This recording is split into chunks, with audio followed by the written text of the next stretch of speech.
duhurure ngo twitabe tujye mu ntambara, mbe kwicara ku mazi iki Satani akiriho, dorari imbere ahagaze we n'abadayimoni, twiringiye umucunguzi ko yamunesheje.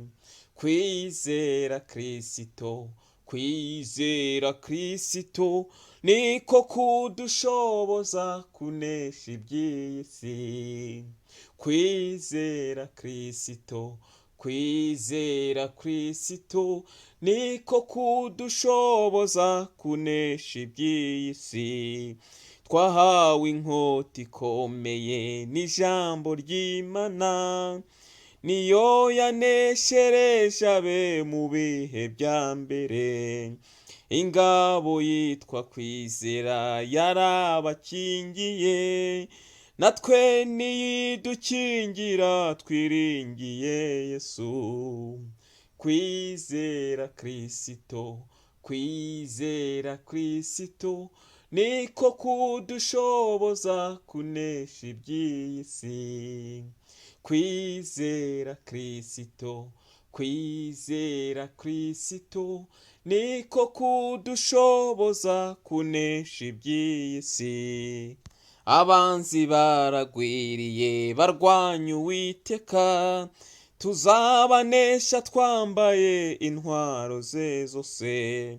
Ingofero y'agakiza, umweko w'ukuri, inkweto z'amahoro ye biradukomeza.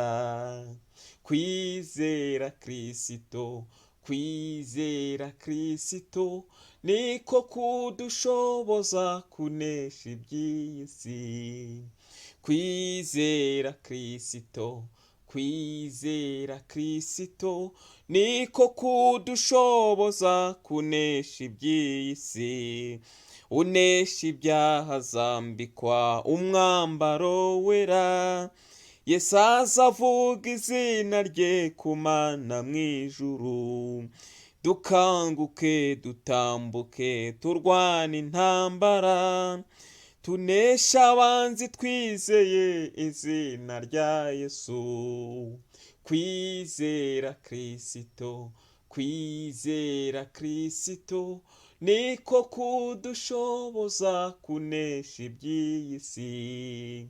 Kwizera Kristo, kwizera Kristo niko kudushoboza kunesha iby'iyi si.